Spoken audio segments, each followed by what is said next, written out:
सोचा कि अब यीशु ने मुझसे कहा, संसार के अंत के साथ रहने वाला मैं तेरे साथ हूँ। संसार के अंत के साथ रहने वाला मैं तेरे साथ हूँ। का आनंद है मेरी ताकत, संसार में यीशु है मेरी ताकत। वो मेरा आनंद हर एक दिन में, वो मेरा सहारा है। वो मेरा आनंद हर एक दिन में, वो मेरा सहारा है। जब मैंने सोचा कि निर्बल हूँ, तब प्रभु यीशु ने मुझसे कहा, शक्ति देने वाला, सामर्थ देने वाला मैं तेरे साथ हूँ। शक्ति देने वाला, सामर्थ देने वाला मैं तेरे साथ हूँ। का आनंद है मेरी ताकत, संसार में यीशु है मेरी ताकत। वो मेरा आनंद हर एक दिन में, वो मेरा सहारा है। वो मेरा आनंद हर एक दिन में, वो मेरा सहारा है। जब मैंने सोचा कि असंभव है, तब प्रभु यीशु ने मुझसे कहा, को संभव करने वाला यीशु मैं तेरे साथ हूँ। को संभव करने वाला यीशु मैं तेरे साथ हूँ। तू कहाँ है मेरी ताकत, संसार में यीशु है मेरी ताकत। वो मेरा आनंद हर एक दिन में, वो मेरा सहारा है। वो मेरा आनंद हर एक दिन में, वो मेरा सहारा है।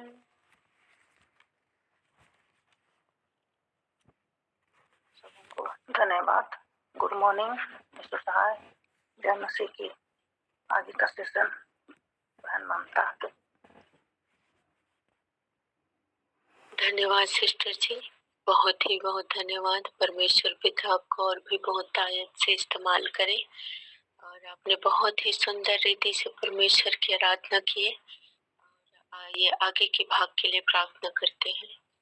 प्रेमी पिता परमेश्वर, धन्यवाद करती हूँ स्वामी, और सच में मेरे परमेश्वर पिता आपका आनंद राजा हमारी ताकत है मेरे परमेश्वर पिता। और जैसे संसार शांति देता है ऐसा नहीं, लेकिन आपकी शांति पिता, आपका आनंद मेरे परमेश्वर पिता अद्भुत है पिता, ईश्वरीय है मेरे परमेश्वर पिता, जिसमें हम आकर पिता परमेश्वर हमारे जीवन के हर एक दुख तकलीफ उतार चढ़ाव को हम भूल जाते हैं।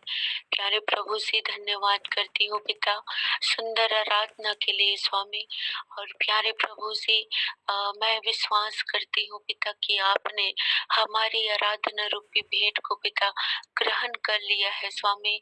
और इस ऑनलाइन झुंड को पिता परमेश्वर आपके हाथों में सौंप देती हूँ पिता। आगे के भाग को पिता परमेश्वर जब वचनों में से हम सुनते हैं सीखते हैं पिता, वचन आपका है मेरे परमेश्वर, वचन बोलने वाली भी आप ही के हैं स्वामी। और हम सब जितने लोग पिता परमेश्वर वचन को सुनते हैं, हम सब भी आप ही के हैं, पुत्र पुत्रियां हैं राजा।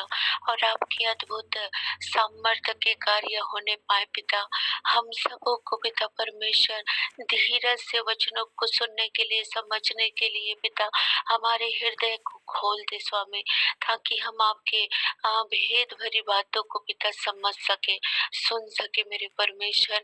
एक बार फिर से पिता धन्यवाद करती हूँ आज सुंदर सुबह के लिए राजा। और आपकी करुणा पिता परमेश्वर प्रतिदिन नई होती रहती है स्वामी।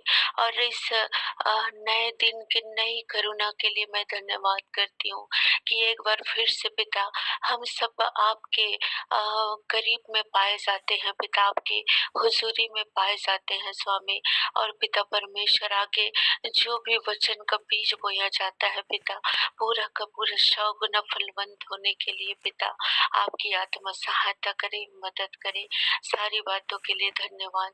और इस दुआ को प्रभु यीशु मसीह के नाम में मांगती हूँ, आमीन आमीन। आगे सुनीता सिस्टर, मैं आपका स्वागत करती हूँ।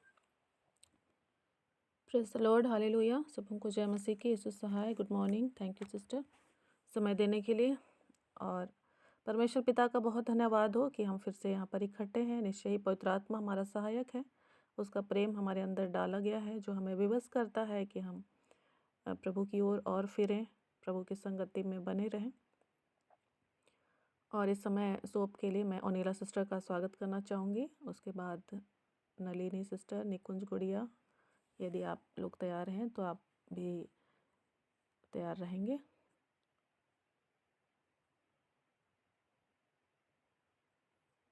सबों को फिर से जय मसीह की। Good morning.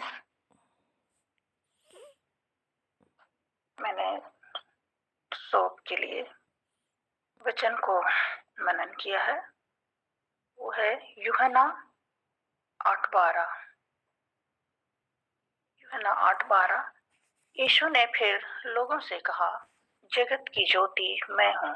जो मेरे पीछे हो लेगा वह अंधकार में ना चलेगा, परंतु जीवन की ज्योति पाएगा। इस वचन को मैंने समझने का प्रयास किया और मैंने अवलोकन किया, और इस वचन में यीशु मसीह अपनी गवाही आप ही दिया है, क्योंकि वह स्वयं परमेश्वर है। वह जगत की ज्योति है, और जो उसके पीछे हो लेगा वह फिर अंधकार में ना चलेगा, परंतु जीवन की ज्योति पाएगा। अर्थात जिन्होंने उसे ग्रहण किया है और जिन्होंने यीशु के नाम पर विश्वास किया है, उनके जीवन से अंधकार यानी सब तरह के बुरे कार्य हमारे जीवन से दूर हो जाना चाहिए। और हमारा स्वभाव ही, जो परमेश्वर हमारा ज्योति है, उस ज्योति की संतान के सदृश होनी चाहिए। वह जीवन की ज्योति हमारे जीवन से प्रकट होनी चाहिए, क्योंकि हम परमेश्वर की संतान है। उन्होंने हमें इतना प्रेम किया, अपनी संतान का अधिकार भी दिया। जो हम उन्हें ग्रहण करते हैं और उस पर विश्वास करते हैं, निश्चय हम परमेश्वर की संतान है। और उस संतान होने के नाते ईश्वर हमसे अपेक्षा करता है परमेश्वर की हम उसके सदृश चलने वाले होने सके, उसके प्रकाश को इस संसार में हम फैलाने वाले हो सके। मैं इस वचन से यही समझती हूँ और मैंने मनन किया है, और आगे मैं इसको अनुप्रयोग के रूप में बताती हूँ। मैं जब इस वचन से अपने जीवन को देखती हूँ तो लगता है कि परमेश्वर ने जो कार्य मुझे दिया है, शायद परमेश्वर की योजना है। मुझे इस वचन से प्रेरणा मिलती है हमेशा से ही कि मैं अपने कार्यों को ईमानदारी और निष्ठा से करते हुए उसकी ज्योति को प्रकट करूं। इससे ही परमेश्वर मेरे कार्यों में सहायता करता है। और जब भी मैं अपने विद्यालय में यानी अपने कार्य स्थल में कठिन परिस्थिति आई, परमेश्वर से प्रार्थना की और परमेश्वर ने मेरी प्रार्थना को सुना और अपनी महिमा को उनके बीच में प्रकट किया है। और निश्चय कल भी मेरे साथ वो घटना हुई जो पिछला उस बच्ची के साथ हुआ, वो दूसरी बच्ची के साथ इस तरह की मैंने शैतान चाहे जो भी है, मेरे सामने फिर से वो परीक्षा आई। मैंने प्रभु के वचनों को पढ़ा और प्रार्थना की, और निश्चय शैतान तो हारा हुआ है और वो हार गया। उस बच्ची को भी, उसका नाम रसिका और नाम था, वो डरी हुई थी। और इस तरह से हमेशा मेरे विद्यालय में पता नहीं कुछ दिनों से इस तरह की घटनाएं मैं देखती हूँ, लेकिन परमेश्वर का धन्यवाद हो, वे मुझे सामर्थ्य को देते हैं, शक्ति को देते हैं और अपने वचन के माध्यम से। और जब भी मैंने प्रार्थना की और विद्यालय परिसर पहुंचने के बाद निश्चय मैं प्रार्थना करती हूँ और वो मेरी सुनता है। और इस प्रकार से मुझे उनके बीच में, जहाँ प्रभु को नहीं जानते या प्रभु को ग्रहण नहीं किए हैं, उनके बीच में परमेश्वर अपनी ज्योति को प्रकट किया है। इसलिए परमेश्वर का धन्यवाद हो। हे परमेश्वर पिता, मैं आपको धन्यवाद देती हूँ कि आप अपनी ज्योति को प्रकट करने के लिए मुझे पवित्र आत्मा को सहायक के रूप में दिया है, ताकि मेरे अंदर जो आत्मिक गुण है उसे प्रकट कर सकूं और अपने भले कार्यों के द्वारा आपकी महिमा कर सकूं। यीशु के नाम में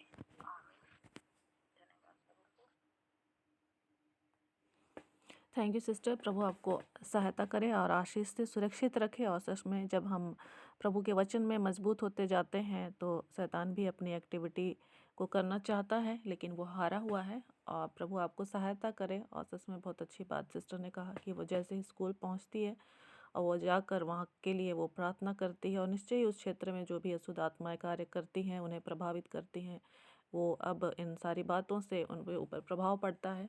तो मैं आपको और भी अधिक सचेत करना चाहती हूँ। और प्रभु का वचन मुझे याद आता है जहाँ कहता है कि जहाँ तुम जाओगे, जहाँ तुम पाँव रखोगे, उस स्थान को मैं तुम्हें दे दूँगा। और उस वचन को आप ले लीजिए और उसके साथ आप प्रार्थना कीजिए, और उस स्कूल कैंपस क्षेत्र के लिए आप आशीष का कारण बने। और हो सकता है बहुत सारी सताव की बातें होंगी, हमें शांतिपूर्वक उन सारी बातों का सामना करने के लिए प्रभु के अधीन होना है। प्रभु ने कहा है शांत रहो और जान लो कि मैं ही परमेश्वर हूँ। Thank you sister. प्रभु आपको आशीष दे। आगे नलिनी सिस्टर, आपका स्वागत है। क्या आप तैयार हैं? आप सभी को जय मसीह की। मैं परमेश्वर पिता को धन्यवाद करती हूँ और सुनीता सिस्टर को भी मैं धन्यवाद देती हूँ कि उन्होंने भी मुझे समय दिया है सुख के माध्यम से कुछ वचनों को बताने के लिए। तो आइए हम परमेश्वर के वचन की ओर मनन करेंगे। मैंने स्क्रिप्चर में रखा है इब्रानी 11 का पहला पद में, अब विश्वास आशा की हुई वस्तुओं का निश्चय और अनदेखी वस्तुओं का प्रमाण है ना। तो हम फिर ऑब्जर्वेशन में हम देखते हैं कि विश्वास होता क्या है ना। विश्वास मतलब एक किसी व्यक्ति पर क्या हो जाता है, एक भरोसा हम रख सकते हैं, भरोसा यकीन है ना, या फिर किसी धार्मिक चीजों पर भी हम आस्था भी बोल सकते हैं ना। तो ये हमारा विश्वास है ना। किसी व्यक्ति पर बहुत ही यकीन करना, भरोसा करना कि हम एकदम हमारा दृढ़ विश्वास किसी चीज या फिर किसी व्यक्ति पर हो जाता है, ये हमारा विश्वास होता है ना। जब हम बाइबल में विश्वास के बारे में कई उदाहरण को जब हम देखते हैं, जिस प्रकार उत्पत्ति के अध्याय में हम देखते हैं, उत्पत्ति 6:9 में देखते हैं कि नूह धर्मी पुरुष था और अपने समय के लोगों में खरा था, है ना। और नूह परमेश्वर ही के साथ चलता रहता था, है ना। फिर हम देखते हैं उत्पत्ति 7 अध्याय में, तब यहोवा ने नूह से कहा, तू अपने सारे घराने समेत जहाज में जा, क्योंकि मैंने इस समय के लोगों में से केवल तुझी को अपनी दृष्टि में धर्मी पाया। जिस प्रकार परमेश्वर यहोवा ने नूह से जहाज बनाने के लिए कहता है, तब नूह के मन में परमेश्वर के प्रति बहुत ही विश्वास था। उसने ये बिल्कुल भी नहीं सोचा कि परमेश्वर ने मुझे ये सब क्यों कहा है, ये बनाने के लिए क्यों कहा है। जिस प्रकार हम मनुष्य, हम कई बार जब परमेश्वर हमारे मन में कुछ डालता है तो हम कई बार सोच में पड़ जाते हैं कि हम जब परमेश्वर हमें बोल रहा है तो क्यों बोल रहा है, क्या बोल रहा है, किस लिए बोल रहा है। लेकिन जब हम नूह के जीवन में देखते हैं कि जब परमेश्वर ने उसे जहाज बनाने के लिए कहा है ना, तो जहाज बनाने के लिए कहता है तो परमेश्वर की वो आज्ञा पर चलता है ना। जैसे हम 6:22 में देखते हैं, उत्पत्ति 6:22 में परमेश्वर के इस आज्ञा के अनुसार नूह ने किया बोलता है ना, मतलब जहाज को वो बनाता है ना। उसी प्रकार और भी हम देखते हैं अब्राहम के विषय में देखते हैं, उत्पत्ति 22 के अध्याय में देखते हैं कि अब्राहम के परीक्षा में पढ़ने का वर्णन है ना। जैसे अब 22 के पूरा पद तो मैं नहीं पढ़ पाऊंगी, लेकिन जैसे 12 पद में कहता है, उसने कहा, उस लड़के पर हाथ मत बढ़ा और न उससे कुछ कर, क्योंकि तूने जो मुझसे अपने पुत्र वरन अपने इकलौते पुत्र को भी नहीं रख छोड़ा। इससे मैं अब जान गया कि तू परमेश्वर का भय मानता है। जब अब्राहम के जीवन में परीक्षा होती है, उसे उसके लड़के को बलिदान करने के लिए परमेश्वर बोलता है, तो वो सोचता है कि परमेश्वर ने कुछ मेरे लिए रखा होगा, ऐसे करके वो अपने बेटे को बलिदान करने के लिए ले जाता है ना। जब उसी समय जब वो अब्राहम हाथ बढ़ाकर छुरी को ले लेता है कि अपने पुत्र को बलि करने के लिए, तब यहोवा के दूत ने उसको पुकार के कहता, हे अब्राहम, हे अब्राहम। उसने कहा, देख मैं यहाँ हूँ। तभी परमेश्वर उसके लिए एक मेढ़े को तैयार करता है, ताकि वो पुत्र के स्थान पर होम बलि करके चढ़ाए, है ना। तो हम ये इस 22 अध्याय में भी देखते हैं कि अब्राहम भी परमेश्वर पर बहुत ही विश्वास करता था, है ना। और आगे और भी हम यूसुफ के जीवन में भी देख सकते हैं, अय्यूब के भी जीवन में देख सकते हैं कि उसके जीवन में अय्यूब भी बहुत धर्मी पुरुष था, है ना। और उसके पास भी बहुत सारी धन संपत्तियां थी, और एक समय ऐसे आता है कि शैतान उसकी सारी चीजों को नष्ट कर देता है ना, और उसके शरीर में बहुत सारी परेशानियां ले आता है, फोड़े ले आता है, लेकिन वो विश्वास में बहुत ही खरा व्यक्ति था, है ना, अय्यूब। और अंत के दिनों में देखते हैं, लास्ट पदों में देखते हैं, लास्ट अध्याय के 42 में, कि अय्यूब परमेश्वर पर विश्वास करने के कारण परमेश्वर ने उसकी जो भी धन संपत्ति था, परमेश्वर ने उसे दोगुना आशीष दिया, है ना। और उसके धन संपत्ति पर, उसके बेटे बेटियों पर, और उसके जितने भी जानवर उन्होंने रखा था, है ना, विश्वास के कारण, परमेश्वर पर विश्वास के कारण परमेश्वर ने उन्हें भी दोगुना आशीष दिया, है ना। और हम नया नियम में भी देख सकते हैं, मत्ती के 9 अध्याय में भी हम देख सकते हैं कि मत्ती के 9 अध्याय में भी 9 के 18 में भी देख सकते हैं कि एक सरदार, मैं 9 का 18 पढ़ना चाहूंगी, वह उनसे ये बातें कह ही रहा था कि देखो, एक सरदार ने आकर उसे प्रणाम किया और कहा, मेरी पुत्री अभी मरी है, परंतु चलकर अपना हाथ उस पर रख तो वह जीवित हो जाएगी। यहाँ पर हम सरदार के जीवन में देखते हैं कि सरदार को यीशु मसीह पर बहुत ही भरोसा था, बहुत ही यकीन था। वो कहता है कि मेरी पुत्री अभी मरी है, परंतु चलकर अपना हाथ उस पर रख देगा तो वह क्या हो जाएगा, बोल रहा है, वो जीवित हो जाएगा, ऐसा करके बोल रहा है। वहां पर भी हम सरदार के जीवन में एक भरोसा को देखते हैं। उसके आगे और एक स्त्री रहती है जिसे 12 वर्ष का लहू बहने का रोग होता है ना। 9 का 21 में भी कह रहा है, क्योंकि वह अपने मन में कहती थी, यदि मैं उसके वस्त्र ही को छू लूंगी तो चंगी हो जाऊंगी। यहाँ पर भी उस स्त्री के हम विश्वास को हम देखते हैं कि वो मन में कहती थी कि मैं उसके वस्त्र को ही छू लूंगी तो क्या हो जाऊंगी, बोली चंगी हो जाऊंगी। यहाँ पर भी हम भरोसा, परमेश्वर पर भरोसा और विश्वास को हम देखते हैं ना। ऐसे कई उदाहरण नया नियम में भी देख सकते हैं ना। और मैंने अनुप्रयोग में ये रखा है, जिस प्रकार हम नूह के जीवन में देखते हैं। नूह जहाज बनाया, परमेश्वर की आज्ञा को मानकर नूह ने जहाज बनाया, और जहाज बनाने के कारण उस समय 40 दिन और 40 रात पानी गिरने के कारण, है ना, जब नूह का पूरा परिवार उस जहाज में चला गया, है ना, और उन्हीं के कारण, परमेश्वर की आज्ञा के कारण नूह का पूरा परिवार बचाया गया, है ना। अब्राहम के भी विषय में हम देखते हैं कि उसने परमेश्वर पर विश्वास रखा, और उत्पत्ति का 22 का 17 में कहता है कि निश्चय मैं तुझे आशीष दूंगा, और निश्चय तेरे वंश को आकाश के तारागण और समुद्र के तीर की बालू के किनकों के समान अनगिनत करूंगा, और तेरे वंश अपने शत्रुओं के नगरों का अधिकारी होगा। इसमें भी हम देखते हैं कि अब्राहम ने परमेश्वर पर विश्वास किया तो परमेश्वर ने उन्हें बहुत सारा आशीष दिया। उसके वंश को आकाश के तारागण के समान और समुद्र के तीर के बालू के किलकों के समान उन्हें अनगिनत किया, और उसके वंश को अपने शत्रुओं के नगरों पर अधिकारी ठहराया, है ना।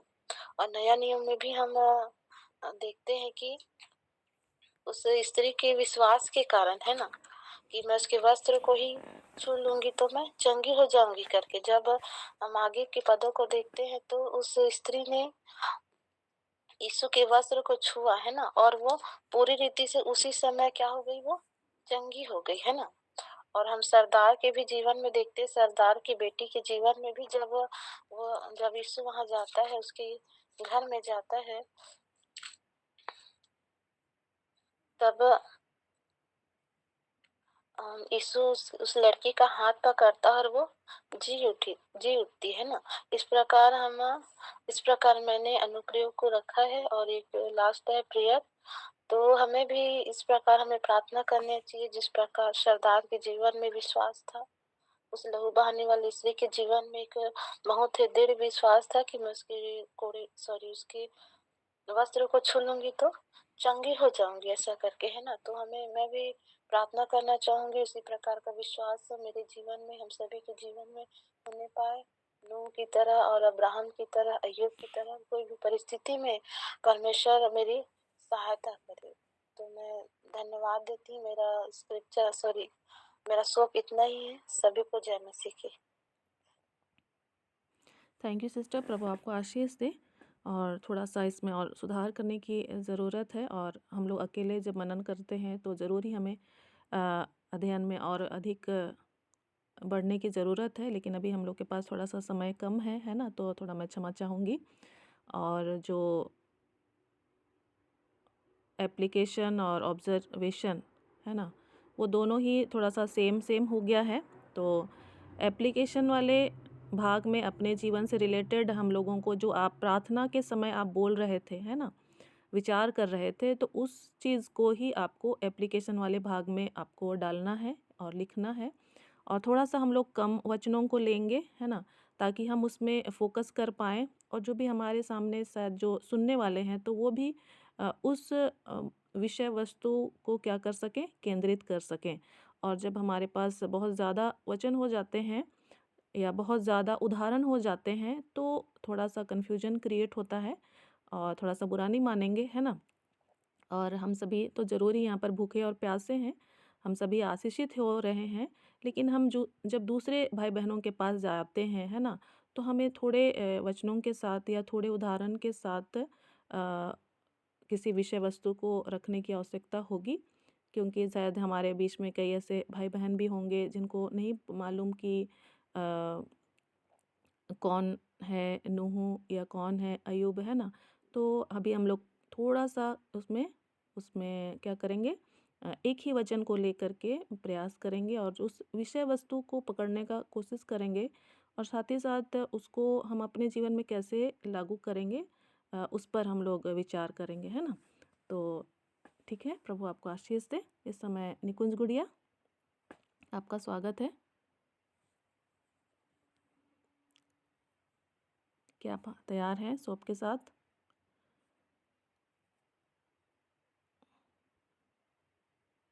निकुंज गुड़िया, क्या आप तैयार हैं?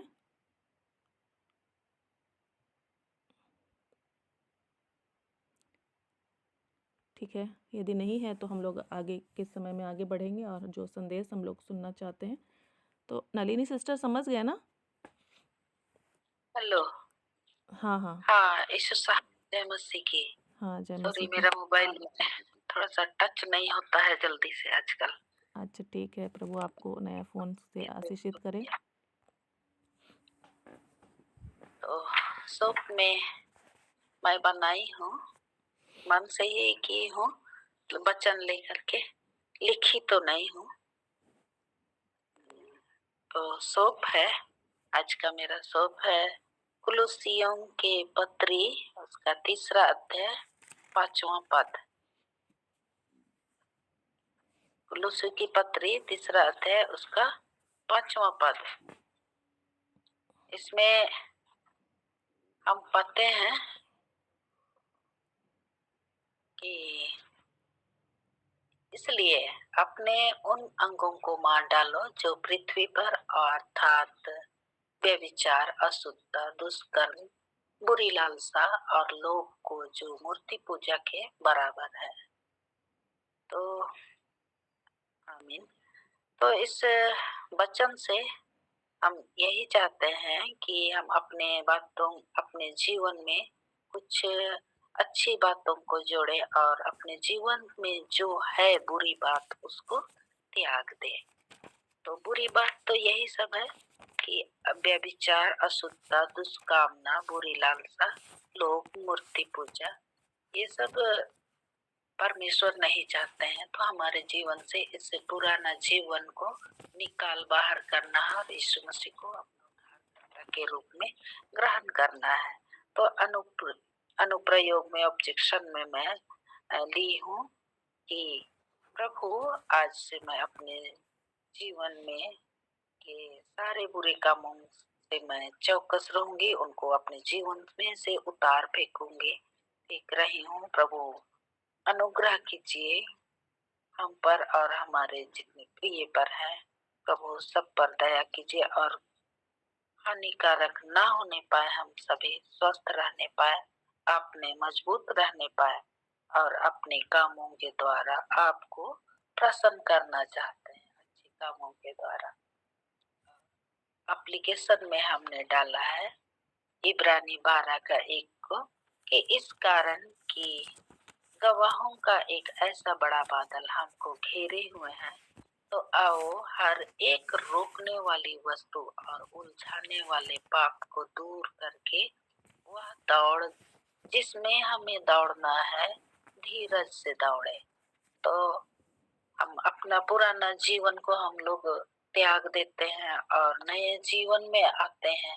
तो हम जो भी उलझाने वाले, फुसलाने वाले, बहलाने वाली जो भी बात है, ईर्ष्या, द्वेष या लड़ाई झगड़ा, कानाफूसी करना, इस सारी बातों से हम दूर उनको निकाल बाहर फेंक देते हैं, जो हमारे जीवन को आगे दौड़ने से रोकता है, इनको निकाल बाहर करते हैं।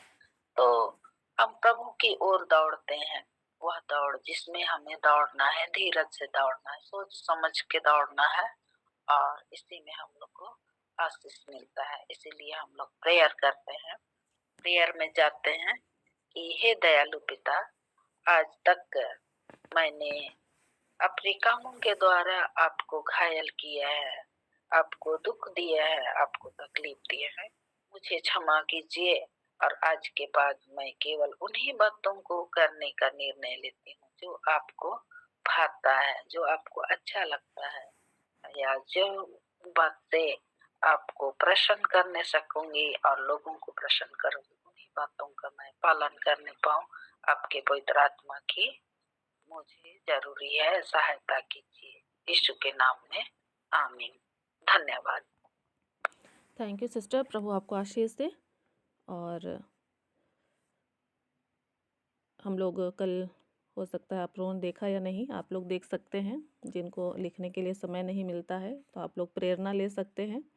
एक भाई है जो कि अनपढ़ था, लेकिन उसने पूरी बाइबल को पढ़ डाला और पूरी बाइबल को उसने लिख डाला परमेश्वर की सहायता से, और उस समर्पण के साथ, उस समय देने के साथ, है ना, जो प्रभु के राज्य के लिए करना चाहता था। तो आप सबों को भी प्रेरित करना चाहूँगी, ज़रूर आप लोग जो भी सोच विचार करते हैं उसको अपने कॉपी में लिखें, है ना, क्योंकि जब हम लिखते हैं तो हम और अधिक उस पर केंद्रित हो पाते हैं और वो और अधिक वो स्पष्ट हो पाता है, वो विचार, है ना, वो मंथन।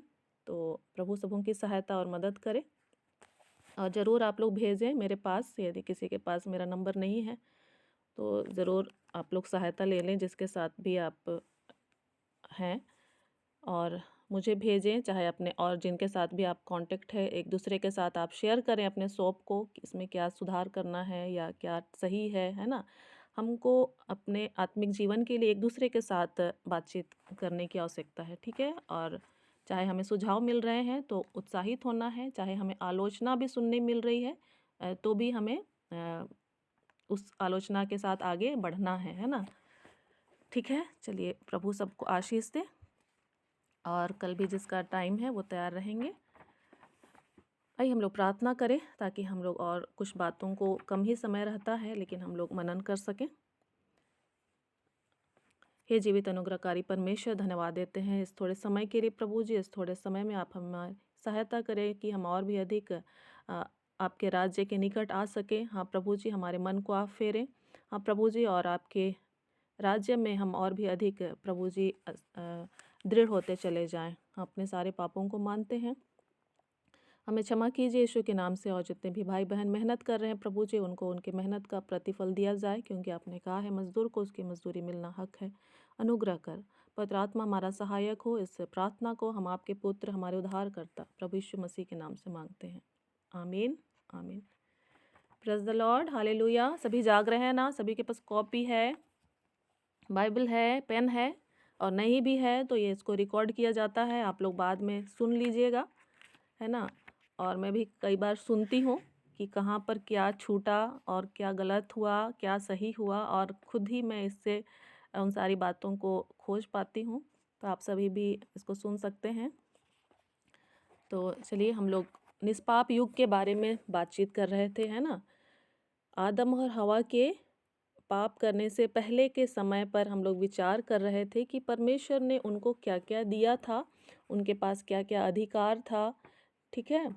और सच में वो बहुत ही पवित्र बनाए गए थे, पूर्ण रूप से पूर्ण जवानी की अवस्था में बनाए गए थे। उनके जीवन में कोई बीमारी और श्राप और बंधन नहीं था। वो परमेश्वर के साथ संगति किया करते थे। और मैं चाहूँगी कि आप लोग बार बार उत्पत्ति का पहला, दूसरा, तीसरा अध्याय को पढ़ें। उत्पत्ति का पहला, दूसरा, तीसरा अध्याय को आप लोग ज़रूर पढ़ें, क्योंकि यहाँ पर पढ़ना थोड़ा सा समय संभव नहीं हो पाता है ना। और कल हम लोग जो बातचीत कर रहे थे कि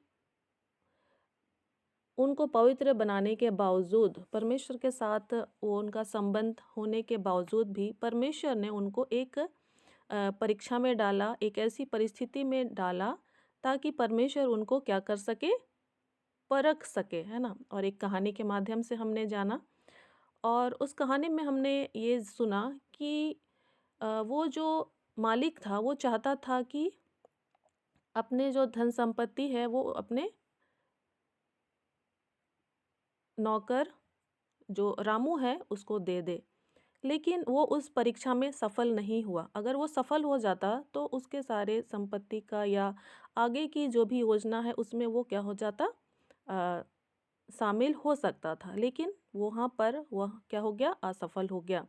और क्यों असफल हो गया? अपने उन जिज्ञासाओं के कारण जिसको कि मना किया गया था, है ना। तो परमेश्वर भी हमारे जीवन से यही जानना चाहता है कि जिस मनुष्य को मैंने बनाया है, जब उसके पास सारा सुख सुविधा या अच्छा माहौल होता है तब वो कैसा रिएक्ट करता है ना। और परमेश्वर जानते हैं कि वो फेल हो जाएगा, लेकिन फिर भी परमेश्वर उसको उस परीक्षा से नहीं रोक सकते हैं, क्योंकि वो मनुष्य उस परीक्षा से गुजरने के बाद ही उस बात को क्या करेगा, रियलाइज़ कर पाएगा, जान पाएगा। और बिना उस परीक्षा में से गुजरे हुए वो नहीं जान पाएगा, और ये उसका हक है, ठीक है। तो परमेश्वर ने उसे नहीं रोका। तो इन सारी बातों के बाद हम लोग देखते हैं कि वो क्या हो जाते हैं, असफल हो जाते हैं और पाप की ओर बढ़ जाते हैं। हम लोग उसके पाप की ओर जो उठाए गए कदम हैं उसके विषय भी बातचीत कर रहे थे। थोड़ा सा उसको हम लोग देखेंगे फिर से कि शैतान जो है क्वेश्चन के साथ संदेह उत्पन्न करता है, ठीक है।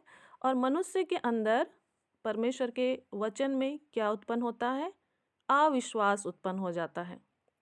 उत्पत्ति 3:1 में शैतान हवा से पूछता है, क्या सच है कि परमेश्वर ने कहा फल ना खाना? क्वेश्चन क्या उत्पन्न हुआ उसके द्वारा, संदेह, और क्या उत्पन्न हुआ, अविश्वास, ठीक है। और जो स्त्री है, हवा है, उसने वचन में क्या किया, बढ़ा चढ़ाकर उसने झूठ कहा, ठीक है। उसने कहा कि उसके फल के विषय में परमेश्वर ने कहा है कि ना तो तुम उसको खाना और ना उसको छूना, नहीं तो मर जाओगे। छूने की बात परमेश्वर ने नहीं कही थी, उसको हवा ने अपनी ओर से जोड़कर कहा था। और शैतान ने हवा से अवसर पाकर परमेश्वर के वचन को एकदम बदल कर अपनी ओर से व्याख्या कर दिया, और हवा पूर्णतः उसमें क्या हो गई, सहमत हो गई। ठीक है, झूठ, थोड़ा सा झूठ कहा हवा ने, उसमें और ज़्यादा बढ़ा चढ़ाकर और भी ज़्यादा झूठ शैतान ने उसमें डाल दिया, उसको और भी गलत तरीके से उसको डिस्क्राइब किया, व्याख्या कर दिया, और हवा उसके साथ सहमत हो गई। किसके साथ, शैतान के साथ। ठीक है, और आज भी शैतान और मनुष्य दोनों ही मिलकर परमेश्वर के वचन को अपने हिसाब से क्या करते हैं, जोड़ तोड़ करते हैं, फेरबदल करते हैं। और मनुष्य परमेश्वर की बात से ज़्यादा शैतान की बात को महत्व देता है और परमेश्वर के वचन के विरुद्ध काम करने लगता है।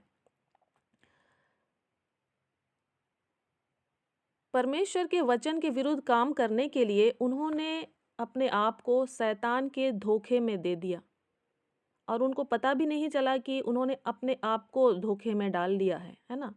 उन्होंने अपने आप को शैतान के धोखे में क्या कर दिया, डाल दिया।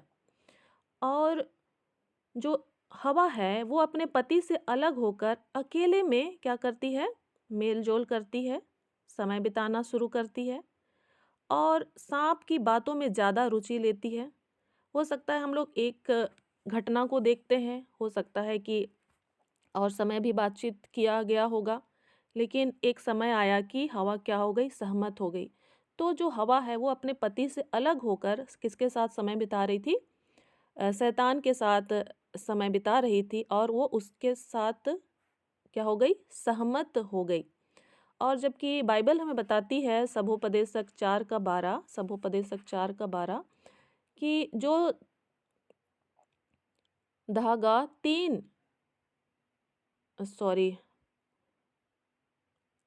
धागे से बटी हुई डोरी के जैसा जो होता है, सबोपदेशक 4:12 आप लोग पढ़े होंगे, पढ़ लीजिएगा। तो 3 जो उसके अंदर बंधे हुए होते हैं, उस तरह से जो पति पत्नी का रिश्ता होता है उनको क्या होना चाहिए, एक मन होना चाहिए।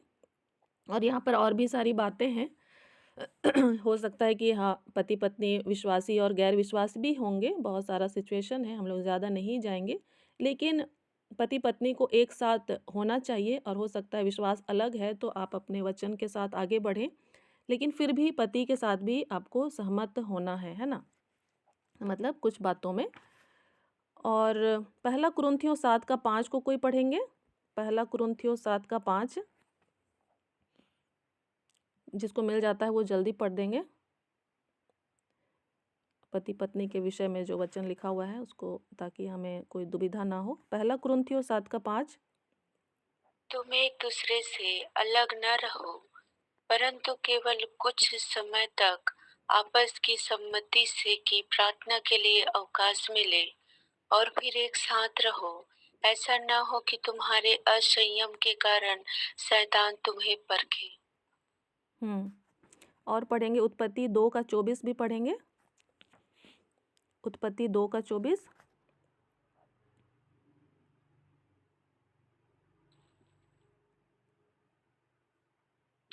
इस कारण पुरुष अपने माता पिता को छोड़कर अपनी पत्नी से मिला रहेगा और वे एक ही तन बने रहेंगे।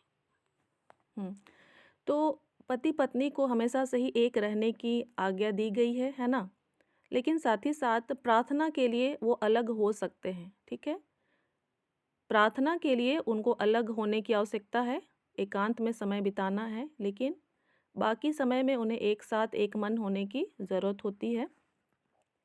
और यहाँ पर हम आदम और हवा को जब देखते हैं तो हवा जो है आदम से अलग हो जाती है और सांप के साथ अपना समय बिताती है, और वो परीक्षा में पढ़ती है, और क्या हो जाता है, वहाँ पर उनके बीच में अलगाव उत्पन्न हो जाता है, और उसका फ़ायदा कौन उठाता है, शैतान उठा ले जाता है। और भी कुछ बातों को हम लोग देखेंगे। पहला यूहन्ना 2:16 कोई पढ़ेंगे, पहला यूहन्ना 2:16, पहला यूहन्ना 2:16।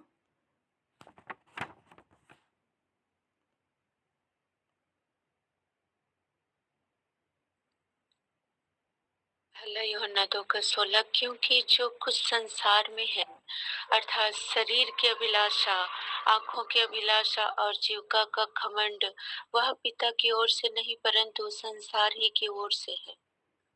हम्म, तो शरीर की अभिलाषा, आंखों की अभिलाषा और जीविका का घमंड उनके अंदर समा गया, आदम और हवा के अंदर समा गया। हवा खाने के बाद फिर आदम को भी दे देती है और आदम भी खा जाता है ना। और कई बार हम लोग हो सकता है स्त्री को ही ज़्यादा दोष देते हैं या सुनते होंगे, लेकिन यहाँ पर हमें समझना है कि दोनों ही बराबर रूप से पाप के भागीदार हुए, चाहे किसी ने पहले खाया या बाद में खाया। ठीक है, वो अभी हमारा डिस्कशन नहीं है।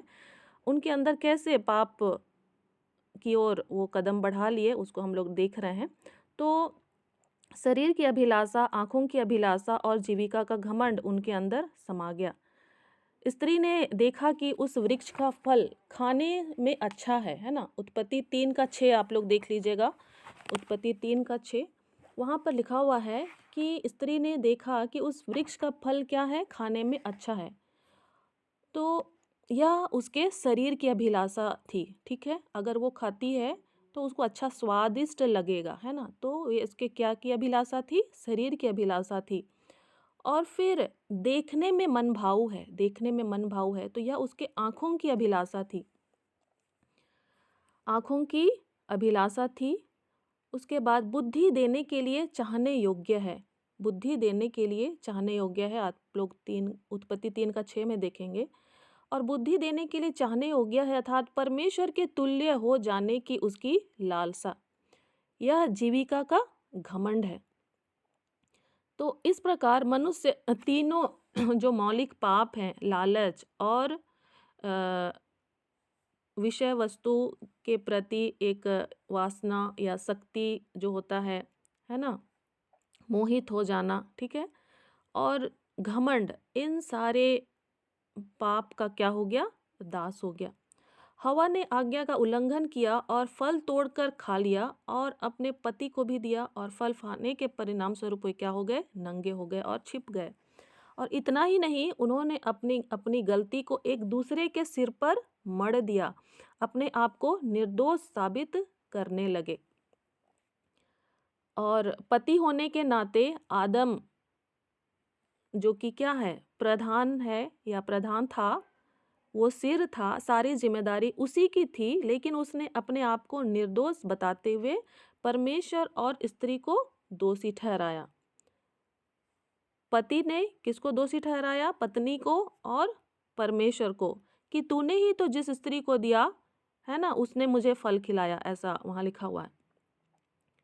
और स्त्री ने किसको दोषी ठहराया, सांप को दोषी ठहराया। उत्पत्ति 3:12-13 को आप लोग पढ़ लीजिएगा, उत्पत्ति 3:12-13। तो वो खुद एक्सेप्ट नहीं कर रहे हैं, और जो पति है वो क्या है, सिर है, ठीक है। तो उसको सारा जिम्मेदारी था, उसको वो जिम्मेदारी लेना चाहिए था, लेकिन उसने परमेश्वर के ऊपर और स्त्री के ऊपर दोष लगाया, और स्त्री जो है वो सांप के ऊपर दोष लगा रही है। तो इस तरह से ये सारी बातें उनके लिए और भी अधिक निराशाजनक होता चला गया।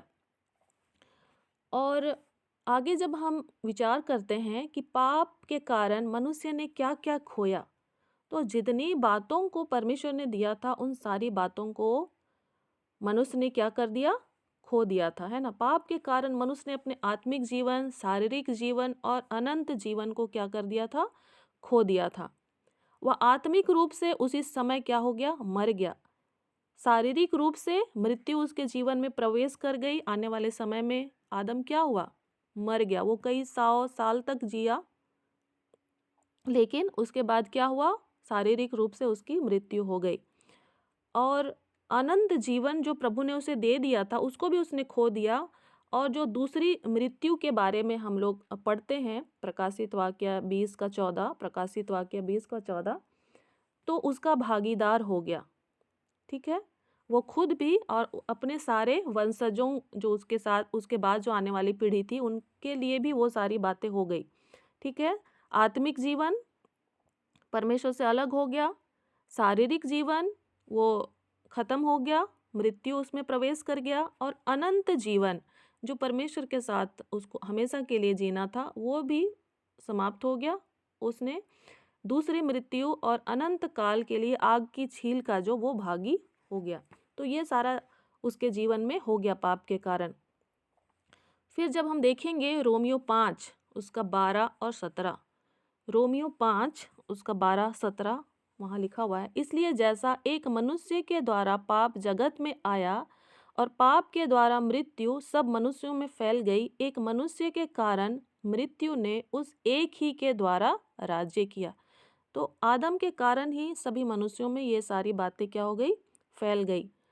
फिर हम लोग यदि पढ़ेंगे यहेजकेल 18 उसका 4, 20, 23, 31 और 33 अध्याय का 11 पद।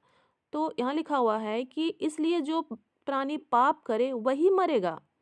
क्या मैं दुष्ट के मरने से कुछ भी प्रसन्न होता हूँ? क्या मैं इससे प्रसन्न नहीं होता कि वह अपने मार्ग से फिरकर जीवित रहे? हे इज़राइल के घराने, तुम क्यों मरो? मेरे जीवन की सौगंध, मैं दुष्ट के मरने से कुछ भी प्रसन्न नहीं होता, परंतु इससे कि दुष्ट अपने मार्ग से फिरकर जीवित रहे। हे इज़राइल के घराने, तुम अपने अपने बुरे मार्ग से फिर जाओ, तुम क्यों मरो? तो ये परमेश्वर की इच्छा है, वो नहीं चाहता है कि कोई मरे, है ना। लेकिन मनुष्य ने अपने पाप के कारण उस मृत्यु को अपने जीवन में ले लिया। और यूहन्ना 3:16 में हम लोग जानते हैं परमेश्वर की इच्छा कि जो कोई उस पर विश्वास करे वह नाश ना हो परंतु अनंत जीवन पाए। और पहला तीमुथियुस 2:4, पहला तीमुथियुस 2:4 यहाँ भी परमेश्वर कहते हैं कि वह चाहता है कि सब मनुष्यों का उद्धार हो। दूसरा पत्रस 3:9 और नहीं चाहता कि कोई नाश हो वरन यह कि सबको मन फिराव का अवसर मिले। परमेश्वर ने ये कभी नहीं चाहा कि मनुष्य मृत्यु के अधीन हो जाए, है ना। वो उसने नहीं रोका, इसका मतलब ये नहीं कि परमेश्वर चाहता था कि मनुष्य मृत्यु के अधीन हो जाए या अलग हो जाए, वो कभी नहीं चाहा, लेकिन ऐसा होने दिया परमेश्वर ने, है ना।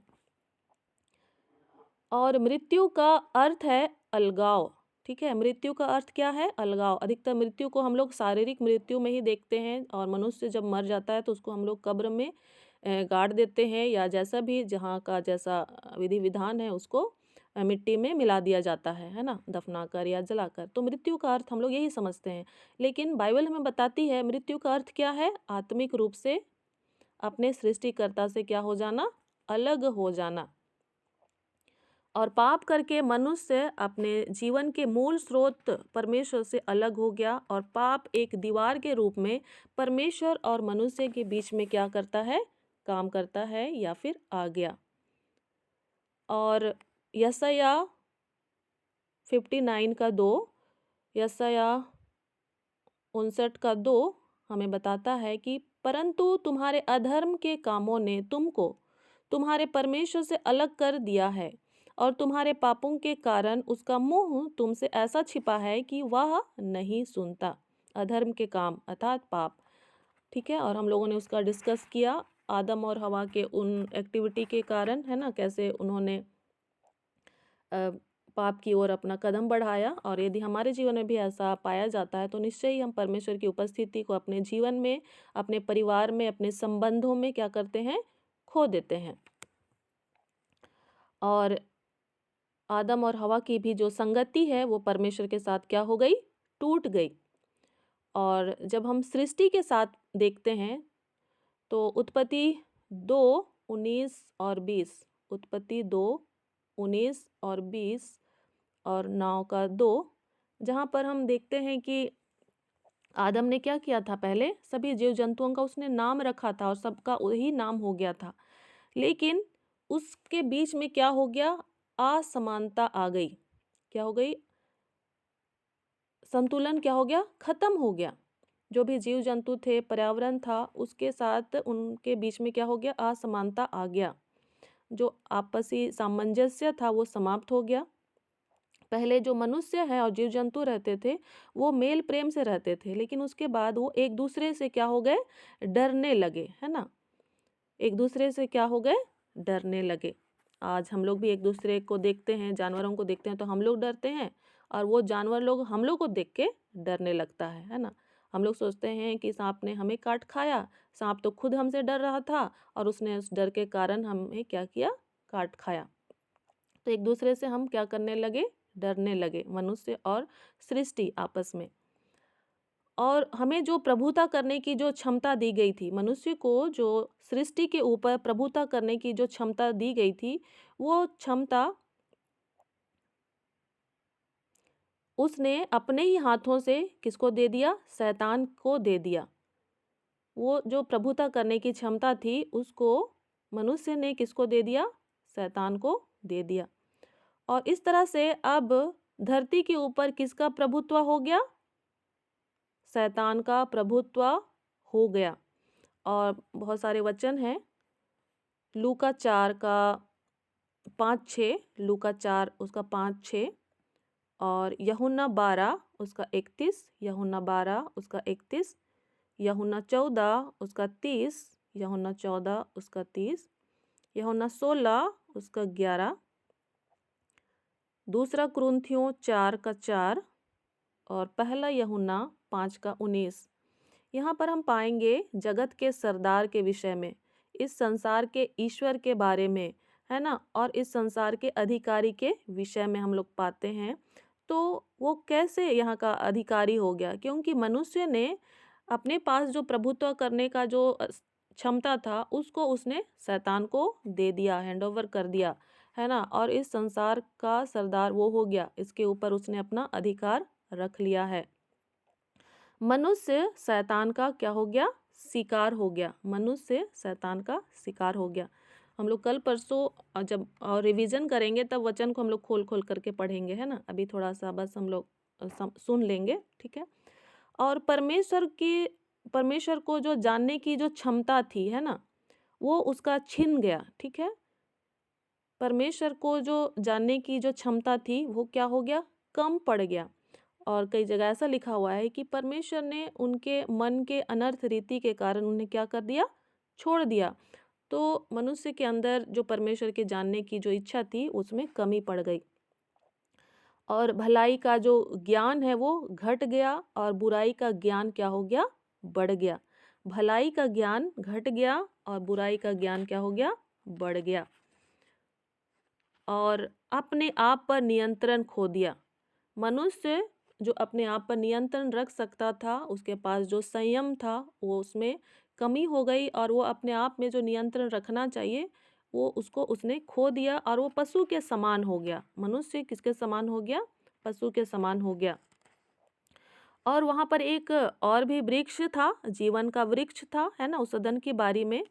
तो उस वृक्ष के फल को खाने का अधिकार और अवसर उसने खो दिया। उसको अदन की बारी से कहाँ निकाल दिया गया, बाहर निकाल दिया गया, और वहाँ पर ज्योतिर्मय स्वर्गदूतों को क्या कर दिया गया, पहरे के लिए खड़ा कर दिया गया। तो उस अदन की बारी में जीवन का वृक्ष था, उसमें से जो फल उसे खाने को मिलता, है ना, आगे को, लेकिन उसने उस अधिकार और अवसर को खो दिया। हम लोग उस रामू वाले स्टोरी को भी सुन रहे थे कि वो जो मालिक है वो आता और उसको हो सकता है इनाम देता और अपने पूरे धन संपत्ति का मालिक ठहराता, है ना, और वो तो खुद अपने स्वदेश चला जाता और रामू खुद वहाँ पर अच्छे से वो निवास कर सकता था। लेकिन रामू अपनी गलती के कारण उसको क्या करता है, खो देता है। तो हमें भी, या उस आदम और हवा को भी, उस जीवन के वृक्ष में से फल खाने का जो अवसर था, अधिकार था, वो उन्होंने क्या कर दिया, खो दिया। और सुंदर वाटिका में भी रहने का अधिकार उसने खो दिया। और परमेश्वर ने उनको जो महिमा का वस्त्र दिया था, है ना, वो लोग उस समय कपड़े नहीं पहनते थे, फिर भी नहीं लजाते थे, उसको उन्होंने क्या कर दिया, खो दिया।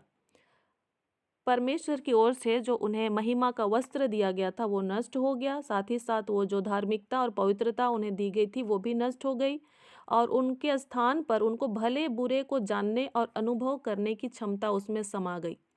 भला बुरा को जानने और अनुभव करने का क्षमता, है ना। कई बार हमको लगता है कि ये अच्छा गुण है, लेकिन कई बार यहाँ पर हमको समझना है कि हम क्या बन जाते हैं, नहीं ये सही है और ये गलत है, वो उसी को ही डिस्कस करते रहते हैं।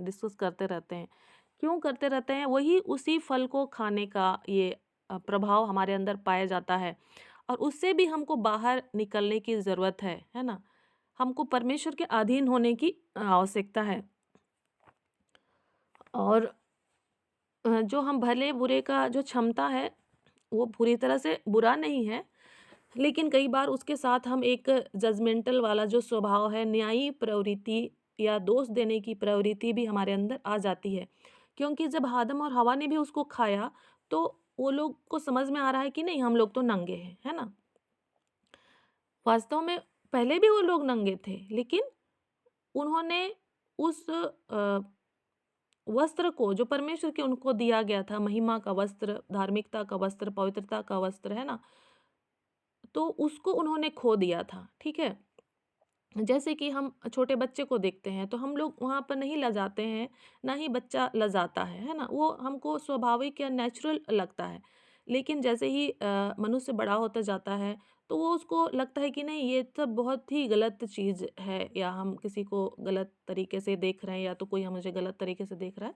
वो हाँ, होता ही है कि गलत तरीके से देखते हैं, क्योंकि वो सब अब पाप के कारण वो चीज़ हमारे अंदर आ चुका होता है ना। लेकिन वो जब समय था, आदम और हवा जब पाप नहीं कर रहे थे तो वो कैसे वहाँ रह रहे थे, उनके अंदर कैसे विचार थे, है ना। हमको उसको समझने की आवश्यकता है और प्रभु के साथ अपना संबंध को हमको बेहतर करना है। ठीक है। तो उनको वो खाने के बाद, भले बुरे के फल को खाने के बाद उनके अंदर भले बुरे को जानने और अनुभव करने की जो क्षमता उसमें समा गई थी, तो उसके साथ उनके अंदर विवेक उत्पन्न हो चुका था, है ना। और उस विवेक के कारण ही वो अपने आप को अशुद्ध बोल रहा था, दोषी ठहरा रहा था, हवा को दोषी ठहरा था, परमेश्वर को दोषी ठहरा रहा था। ठीक है। और वो अशांत रह रहा था, वो शांति उसका चला गया था। और साथ ही साथ उसका जो शारीरिक क्षमता है वो भी घटने लगा। ठीक है। पहले वो बीमार नहीं हो रहा था, लेकिन उसके बाद बीमारी उसके पास आ गई, उसके बाद जो क्षमता है वो घट गया। वो परिश्रम उसको करना का ज़रूरत पड़ रहा था, उसका पसीना निकल रहा था, और भी बहुत सारी बात है। हम वचनों के माध्यम से हम लोग देख सकते हैं। आप लोग उत्पत्ति के पहले, दूसरे, तीसरे, छठवें तक आप लोग गंभीरता से पढ़ें। और उसको जो भी आशीष मिली थी, है ना, वो सारी आशीष को उसने खो दिया। और ना ही केवल वो, लेकिन उसके साथ उसके वंशज भी श्रापित हो गए, है ना। उनके वंशज, उनके जो बच्चे थे वो भी श्रापित हो गए। लेकिन हम लोग जानते हैं कि उसके बीच में भी परमेश्वर की योजना को वहाँ पर हम लोग देख पाते हैं। लेकिन हम लोग अभी किस बारे में बातचीत कर रहे थे कि उन्होंने क्या क्या खोया, है ना। तो सारा कुछ उन्होंने खो दिया। केवल खोया नहीं, लेकिन वो किसको दे दिया गया? शैतान के अधिकार क्षेत्र में चला गया। तो अब इस बात को हमको समझना है कि फिर वहाँ से अब हमको वापस यीशु मसीह के द्वारा क्या होता है? मिलता है। ठीक है। तो हमको इसको समझना है और ले लेना भी है, क्योंकि हमको ही अधिकार दिया गया था पहले भी, है ना। इस पृथ्वी का अधिकार हमको दिया गया था, मनुष्य को। आत्मिक क्षेत्र का भी अधिकार भी पहले ही दिया गया था, और अब भी यीशु मसीह के नाम से हमको ही दिया गया है। तो हमको उसको यूज करना है। ठीक है। लेना है। और दंड और श्राप सबके ऊपर आ गया, सृष्टि के ऊपर भी आ गया। ठीक है। सृष्टि भी अब कराहती रहती है, हमारे बीच में असंतुलन उत्पन्न हो गया है। ठीक है। और हमारे जो वंशज है वो भी दुख, दर्द और संकट और मृत्यु के अधीन हो गए हैं। सबसे पहले तो जो सांप है वो भी दंड और श्राप का पात्र बना। दूसरा जो है हवा, स्त्री, वो भी। तीसरा जो है शैतान। चौथा है पुरुष। और पांचवा है पृथ्वी और सारी सृष्टि। ठीक है। हम लोग 6 बातों को देख सकते हैं या याद रख सकते हैं। सांप, आज हम सांप को देखते हैं तो बहुत ही हम उसको मारने की चेष्टा करते रहते हैं। ठीक है। उसके ऊपर भी दंड और श्राप आ गया। जो स्त्री है उसके ऊपर, जो शैतान है उसके ऊपर, जो पुरुष है उसके ऊपर, जो पृथ्वी है उसके ऊपर, और जो सारी सृष्टि है उसके ऊपर। लेकिन साथ ही साथ छुटकारे की प्रतिज्ञा भी दिया गया है उत्पत्ति 3:15 में, है ना, कि मैं तेरे और इस स्त्री के बीच में और तेरे वंश और इसके वंश के बीच में बैर उत्पन्न करूंगा। वह तेरे सिर को कुचल डालेगा और तू उसकी एड़ी को डसेगा। तो जितना हम लोग श्राप देने की बातों को, दंड की बातों को सुनते हैं, तो उसके साथ ही साथ शुभ समाचार को भी हम लोग सुनते हैं उत्पत्ति की पुस्तक में ही, है ना। तो ये निष्पाप युग को हम लोग देखते हैं। निष्पाप युग में 2 लोग थे, ठीक है। और उन 2 लोगों के कारण ही पूरी पृथ्वी पर देखिए कितना ही ज़्यादा क्या हो गया, प्रभाव पड़ गया, है ना। लेकिन हम लोग देखें कि जैसा एक मनुष्य के द्वारा मृत्यु आई, तो उसी तरह से एक मनुष्य के द्वारा भी परमेश्वर का राज्य जो है इस पृथ्वी पर क्या हो चुका है, अब स्थापित हो चुका है। तो चलिए हम लोग प्रभु को धन्यवाद देते हैं इन सारी बातों के लिए। निश्चय ही परमेश्वर अपने योजना अनुसार कार्य कर रहे हैं और आज भी काम कर रहे हैं, है ना। और हम उनके कामों को समझें और हम लोग अपने जीवन को उनके हाथों में सौंप दें, ताकि वो जैसा हमारे जीवन को इस्तेमाल करना चाहते हैं, आगे के लिए उन्होंने जो प्लानिंग कर रखा है हमारे लिए, वो पूरा हो सके, है ना। आदम के लिए उन्होंने जो योजना बना कर रखा था, हो सकता है आदम असफल हो गया, लेकिन आज हमारे पास समय है, जब तक हम लोग इस पृथ्वी पर जीवित पाए जाते हैं, हमारे पास अवसर है कि हम प्रभु के साथ अपने संबंध को बनाकर आगे की योजनाओं के लिए अपने जीवन को प्रभु के हाथों में दे सकें। आइए हम प्रार्थना करें। हे जीवित अनुग्रहकारी परमेश्वर, हम आपको बहुत धन्यवाद देते हैं। हाँ पिता परमेश्वर, आप हमारी सहायता और मदद कीजिए। सच में आज भी आपने हमें इस पृथ्वी पर रखा है प्रभु जी, और हम अलग अलग परीक्षाओं से होकर गुजरते हैं। हाँ प्रभु जी, हमारी सहायता करके हम वहाँ पर फेल ना हो, वरन प्रभु जी हम पास हो सकें। और यदि हम फेल भी होते हैं तो प्रभु जी हम उसको पहचान सकें कि हम क्यों फेल हुए हैं, हम पश्चाताप कर सकें। हमें बुद्धि, ज्ञान और समझ दीजिए प्रभु जी कि हम अपने पापों को पहचान सकें। हम दूसरों को दोष ना दें प्रभु जी, लेकिन हम खुद के दोष को पहचाने प्रभु जी, और उससे हम माफ़ी मांग सकें। हाँ प्रभु जी, अनुग्रह कर। और जबकि शैतान हमारे बीच में कार्य करता है आज भी, हाँ प्रभु जी, हमें भरमाता है, हमें उलझाता है, हाँ प्रभु जी, और आपके जीवित वचन को समझने से हमें रोकता है। हमारी सहायता करके हम उसको खारिज कर सकें, और प्रभु जी हम आपके राज्य को जान सके, समझ सकें, आपकी योजना को जान सके, समझ सकें, विश्वास को और भी अधिक मजबूत कर सकें प्रभु जी, और आपके साथ हम आगे बढ़ सकें। अनुग्रह कर प्रभु जी, और हमारे साथ साथ प्रभु जी हमारे आने वाली पीढ़ियाँ, हमारे जो वंशज हैं प्रभु जी, वो भी आशीषित होने पाएँ। हाँ प्रभु जी, अनुग्रह कर। जो शैतान ने हमसे छीन लिया है प्रभु जी, हम उसे वापस पा सकें। और आपने कहा है कि मैं तुम्हें, जो तुमने खोया है मैं तुम्हारी हानि को भर दूंगा। हाँ पिता परमेश्वर, अनुग्रह कर, आपका वचन हमारे जीवन में बहुत आयत से प्रभु जी कार्य करने पाए। धन्यवाद के साथ इस प्रार्थना को हम आपके पुत्र, हमारे उद्धारकर्ता प्रभु यीशु मसीह के नाम से मांगते हैं, आमीन।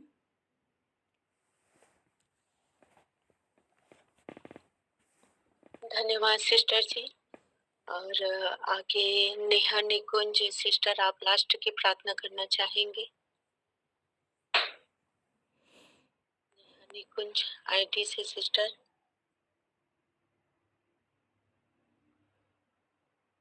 जिस किसी का भी प्रार्थना विषय है बताएंगे।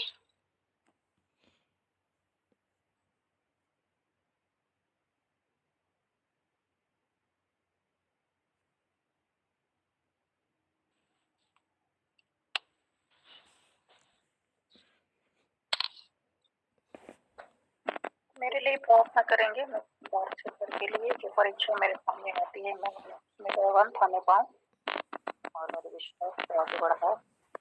धन्यवाद। ईश्वर सहाय, गुड मॉर्निंग। मेरे लिए प्रार्थना कीजिए कि मेरा सिर में भारी सा लग रहा है, गला से ऊपर, और दर्द दर्द लग रहा है, तो मैं छुटकारा पाने पाए, प्रार्थना कर दीजिएगा।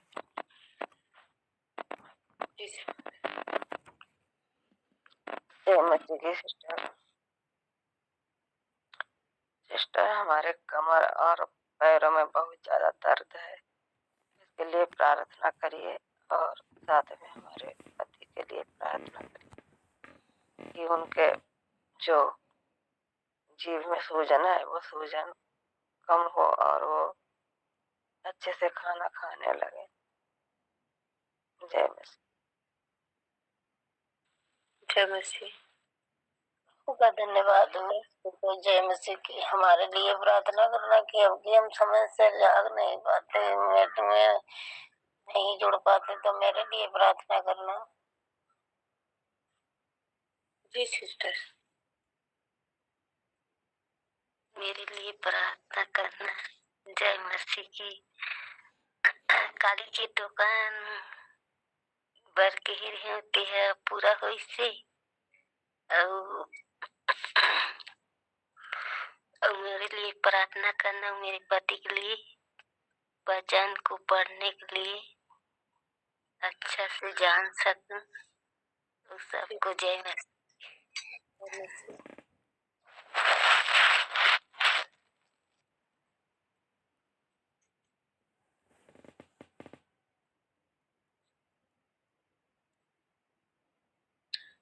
माइक को बंद करेंगे उर्मिला सिस्टर। आगे आइए, हम प्रार्थना में जाते हैं। यदि कोई और भाई बहन प्रार्थना विषय देना चाहते हैं तो बताएंगे।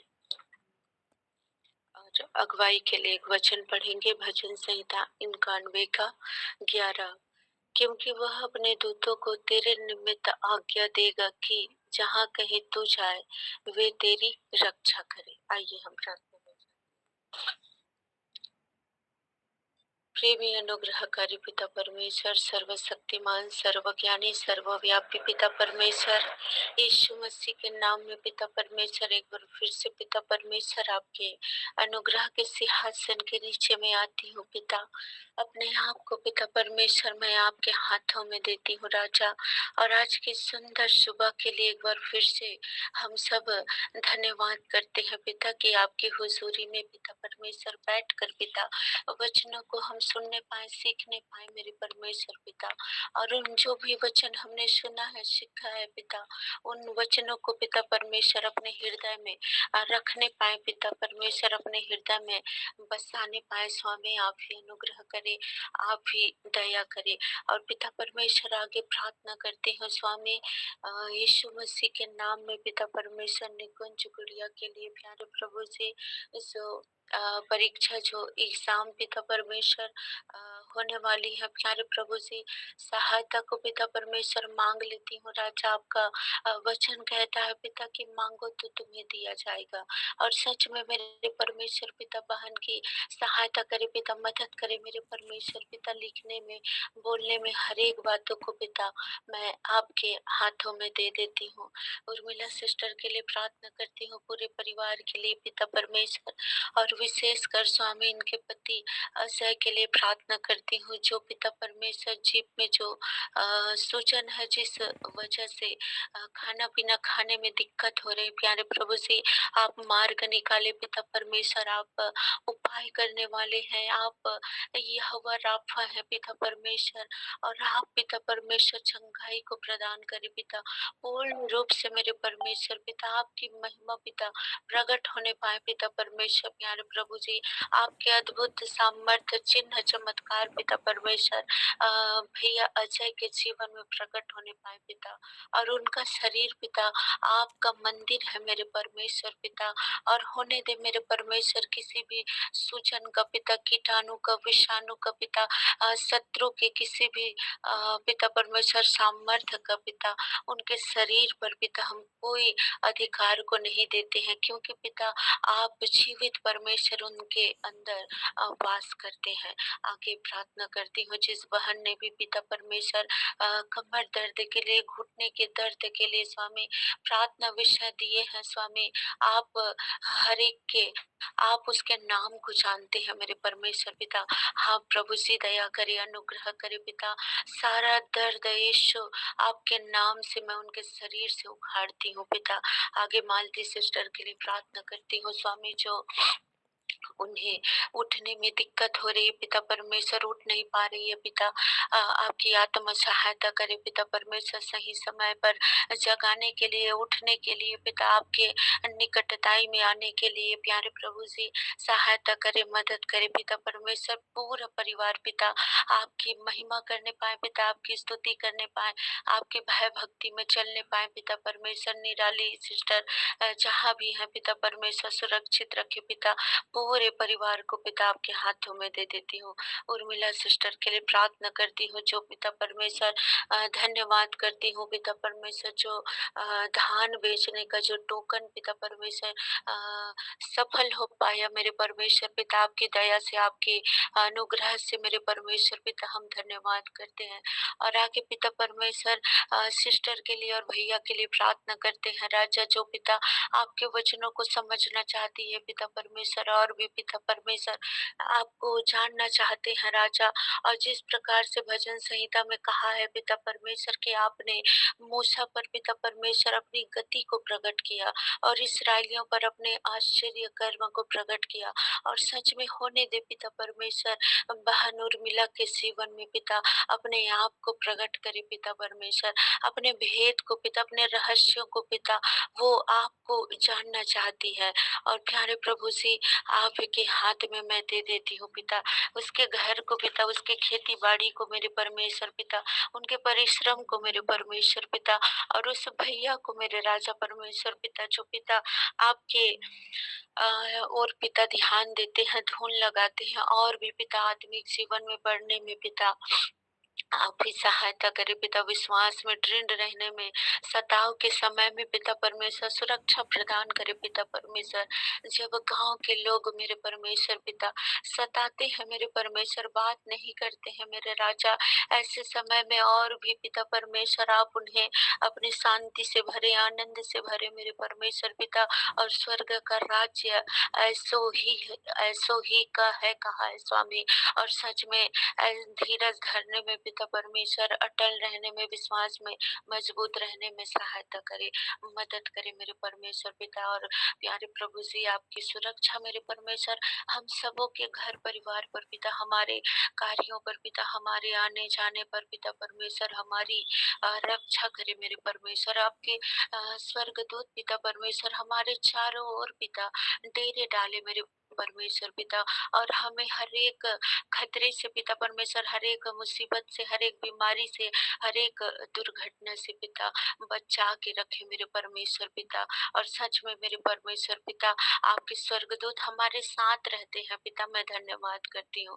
और प्यारे प्रभु जी आपका जो भी पिता परमेश्वर हम बाढ़ जो होते हैं राजा, आप हमारी शक्ति को पिता परमेश्वर बढ़ाते हैं, और इस वचन के द्वारा पिता हम सबों को पिता परमेश्वर आज के दिन में एक नई शक्ति के साथ, एक नई सामर्थ्य के साथ पिता आप आशीषित करें मेरे परमेश्वर पिता। और प्रभु यीशु मसीह आप हमारी बुद्धि हैं, हम सबों को पिता परमेश्वर आप अपनी बुद्धि में चलाएं मेरे परमेश्वर, अपनी आत्मा में चलाएं पिता, और जिस मार्ग में हमें चलना है पिता परमेश्वर उन्हीं मार्ग में अगुवाई करे पिता, हमारे कदमों को ले चले।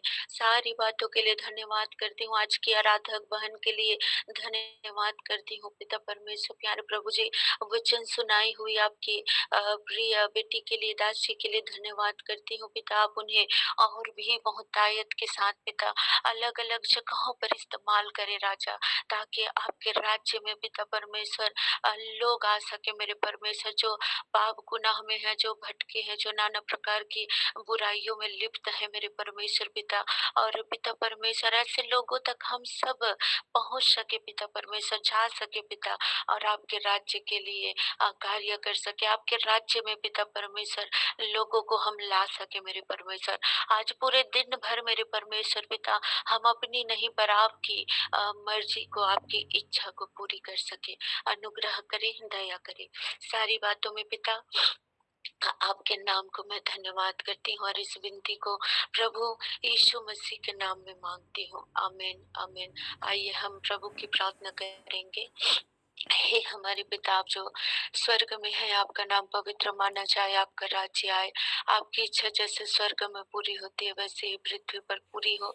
हमारी दिन भर की रोटी हमें आज दे, जिस प्रकार पिता हमने अपने अपराधियों को क्षमा किया वैसे ही आप हमारे अपराधों को क्षमा करें, और परीक्षा में ना ला परंतु हर बुराई से बचा, क्योंकि राज्य पराक्रम और महिमा सदा आप ही के हैं, आमीन आमीन। आइए हम आशीष वचन बोलेंगे।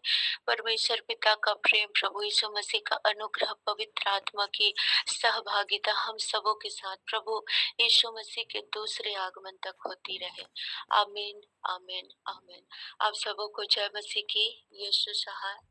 आमीन। जय मसीह की। यीशु सहाय।